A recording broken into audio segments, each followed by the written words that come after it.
Good morning, hello. My name is Daniel. This is the TriathlonDan YouTube channel, and you join me on day 1 of week 2, so essentially day 8 of my 6-week transformation, where I'm really trying to focus on my diet, my training, my lifestyle in general, to try and be as happy and healthy as I can. I've let myself really go to pot over the last couple of months. I'm trying to be better. So Monday morning, I need to feel like it's a new week, because that keeps me motivated. And I'm feeling motivated, genuinely. Weigh-in this morning was good. I was back to my pre-Indian on Saturday night weight, which is cool. I think I'm nearly a kilo lighter than I was at the beginning of this thing a week ago, which is awesome. Sleep, well, wasn't good on paper in terms of the amount of time I was asleep for, but my Garmin's telling me that I slept well, so I feel okay, to be honest, so that feels good. I'm just out for a little walk this morning, half an hour of activity, not really like, you know, pressing on or anything at any sort of pace, but just getting out. It helps me feel like more mentally awake as well, a bit of fresh air, and just, you know, waking up for the day. Feel good about that. The rest of the day today, I've got 3 training sessions planned actually. I've got a running injury that's stopping me running at the minute, a bike niggle I'm hoping's disappeared, and then I'm going to start introducing some strength and conditioning work to my training, because that's one thing I can do and should do more of, and it might help prevent some of those injuries, hey. But anyway, hope you enjoy the video, give it a like and a subscribe and all that jazz, and let's get stuck into the day.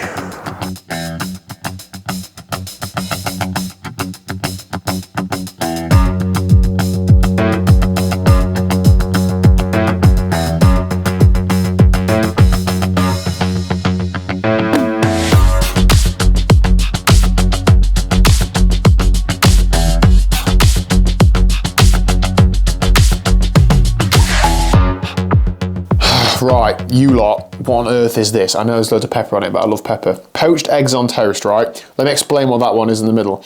Poached eggs are a nightmare. You put them in the pan of water. I had some little rubber things that I got out of the cupboard that you put eggs in, supposed to make poaching eggs easier. It isn't easier, it was hard, they sunk and the egg went everywhere. So then I put another one in the rubber thing and they all still sunk, and I've ended up with 5 eggs, one of which is that rogue looking one in the middle. I went for, because I have been having, as you might know, 6 fried eggs on 3 slices of toast as a lunch. I'm cutting that down. This 6-week transformation is only going to be a transformation if I actually make some amendments throughout this. So the plan was to have 4 eggs on 2 slices of toast poached. Decent improvement, right? End up with 5 because of how that's mapped out, but I still feel like this is an improvement. And whilst it might look as not look as appealing, and I know that those yolks are going to be, like, check this out, I bet these are going to be solid. Yeah, that's not that's not as rewarding, is it, as those lovely fried eggs I had. However, I'm struggling, all right. Anyway, today's video, there's going to be a fair bit more training in, because I'm going to do a strength and conditioning session in a minute. I'm going to get on the bike tonight, and then I'm going to go for a swim. So I'm going to get this down me, and I'll see you when we're scooped in the guns. Okay, so just bear in mind, I've done no strength and conditioning for, I'm going to say, years. Being an age group triathlete, you hear things like, I think Gustav Iden once said he doesn't do any strength training, then I just thought, well, I don't need to do anything either. So, 4 movements. I'm going to ease myself into this really gradually and build it up over the next few weeks. These movements have running in mind, so to build a bit more running resilience. Now, this is not a how-to, but I'm going to show you what I'm doing, and I am having to follow the videos. Now, this is set by my coach Chris, so it is vaguely like in my plan, and because it's in my plan, I'm more likely to do it. I've had these things in mind for a while but never really got around to them. So let's see. Now, this one is called a single leg hamstring bridge. So single leg hamstring bridge. I'm obviously lifting one leg up off of the chair, because then it's single leg. I'm just bringing my hand. Oh, that's hard. Something a bit more traditional, just a calf raise. Now, this isn't on a step or anything, this is just from the ground. My balance is okay, so I don't need to hold on to anything. I'm just going to do 5 on each side, times 2. But because I'm talking to you, I'm losing count. Is that 5? Or is that 5? Now, calves are something that I've struggled with when I am running. The first thing that gets like sore and tight. So, given that I've not been running a few weeks, this is very sensible for me to work on strengthening this a little bit. The other variation to this is bent leg calf raise. I could probably use a door handle for this, but this is okay as well. So I'm just getting down to like the squat position and then doing some calf raises there. Both legs at the same time this time though. Just using my arms to control myself, not to lift up at all. The final movement is the active ankle walk drills. This is essentially just on my toes, I'm just walking. I'm just letting the heels spring down a little bit. I'm just making sure that I'm springing them back up. Nothing too crazy. This sort of thing you can do if you're just out and about. That's a bit strange, but okay, that is about it. I'm actually going to do a little bit of stretching because with these sorts of things, like, I haven't done any specific work like that for forever. So even that, I will probably still feel some DOMs, feel some soreness from that. So I just need to really ease myself into this. I'm going to write down exactly what I've done, and then on Wednesday, a couple of days later, I'm going to do a bit more. And then on Friday, a couple of days later, do a bit more. I'm really trying to build upon this. It doesn't need to be magnificent. It doesn't need to be a big session. I am feeling that, but if you do something like this and you don't feel it, that is still absolutely fine. Just work and progressively overload your body over a long period of time. So yeah, good little lunchtime stretching, little, I don't know if I can call that strength and conditioning or not, but this is a journey, isn't it? So day one of strength and conditioning done and dusted. Crack on with the afternoon of work, and then I'm going to get on the bike this evening. I'm hoping that my knees are going to be okay, so let's see how that goes. All right then, good evening. I feel like one of those youths that has them little, them little satchel bag things. Surprisingly practical. Anyway, tonight's ride. I'm not getting too excited just yet because I don't want to get too excited in case this doesn't last very long. 5 days ago, I had a knee niggle, which made me get off the bike. So I've given it 4 rest days. Let me just check that. Friday I did 7 minutes of riding. I don't think that counts. So I hadn't run Thursday, Friday, Saturday, Sunday. So 4 full days of rest other than 1 7-minute ride. And it doesn't hurt at all whilst I'm inside. I've sorted out my seat height. That had slipped. So this feels absolutely fine. And I'm going to get cracking. I'm going to really ease into it. So this will be like, I don't know how much power, basically no power for a few minutes. And then I'll actually start the ride and see how we get on. Come on, I really hope this is fine, because if it's fine, I can crack on with training and this will just turbocharge my plans for the next 5 weeks. If it isn't fine, I'll deal with it, but it will be frustrating.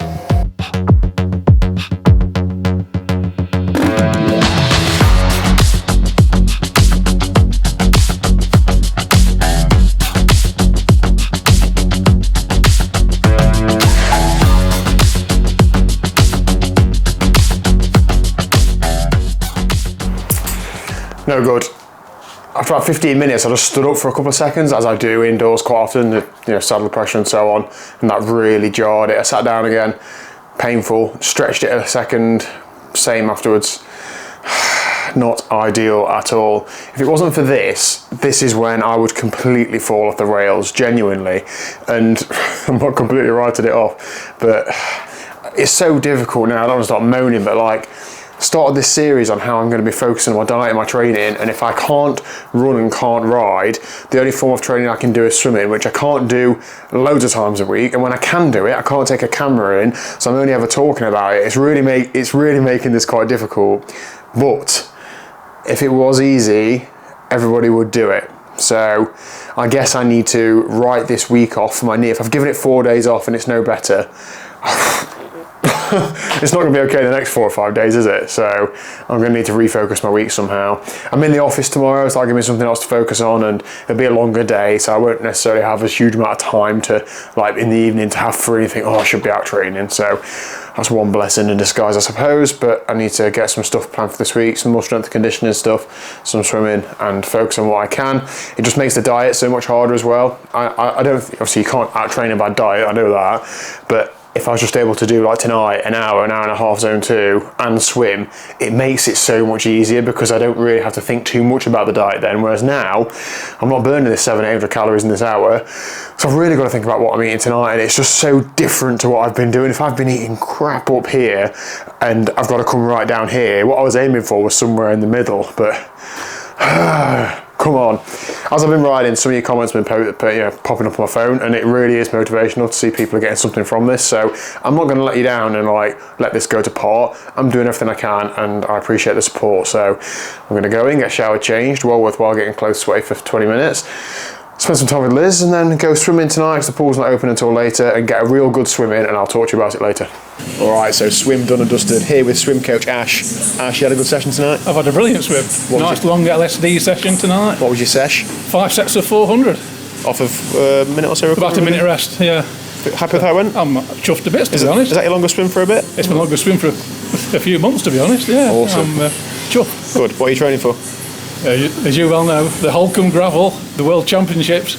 Holcombe Gravel Sprint. And there's a bit of rivalry between me and Ash for this, and if it was tomorrow, you would definitely be beating me. And if it's next July, There's still a good chance. I might still have beaten you, Dan, Exactly, don't worry. yeah. So my session today was a broken 50s or rolling 50s, 600 warm-up, 450s of the first 12.5 metres was hard, the rest was easy. Then 450s flat out, and I might have been a bit generous with when I was stopping my watch just before I touched the wall, but 2 of them were under 40 seconds. But it was the Blackburn breaststroke overtaking you next to you. I was It worried was, about. yeah. Well, the guy doing kick next to me I wasn't putting too much distance into him, so I'm happy with that. And then we did 2 400s together to warm down, didn't we? So just over 2.2k total. I'm really happy with that. I felt really good towards the end, so long may that continue. Ash, as you might have heard, I've got a niggle or 2 at the minute. You've never mentioned it. No, I know. Lots of people watching these videos have messaged me and commented that they've obviously got a lot of people have got more serious injuries than I have, which is a bit awkward. You've had more than your fair share of injuries over the last little while. The last 14 years or more. Have you got any advice for how mentally both I and some people watching these videos can keep motivated to come back? Because you have come back. I have come back slowly, gradually. Thanks to the invention of Zwift, I've chipped away at a bad back. Yeah. Which was stopping me riding my bike, and I got hold of a Zwift and jumped on that just increased it 5 or 10 minutes at a time every week. Yeah. But it worked to treat, and I'm up to 2 or 3 hours now, so I'm over that hurdle. Okay. Just hope me running injuries can hold up when I start running now. Yeah. But just chip away at it. Little and often is my mantra, and don't try and go out again and do things like you've done for months. Go back, a few weeks if you have to, months even. Just chip away at it. You have a good social group on a Saturday morning as well, don't you, for gravelling? That have great gate crash once. Yes. We have the Saturday gravellers. That doesn't get you out of bed, doesn't it? Get you out yes, we're out of bed at 8 o'clock. I say we're out at 8 o'clock on a Saturday morning, back for 10:30. Wicked. Nice leisurely ride, as you well know. Yeah, so if you're watching this and you're struggling with an injury, little and often. Thanks, Ash. I'll see you Thursday night. Well good, thank you very much. Hit subscribe and like and all that jazz down below. Let us know if you're going to race me and Ash at the Outlaw Gravel Sprint next July. Maybe I'll be there. You will be. I'll be there even if I'm watching. Day 8 done and dusted. See you tomorrow morning for day 9.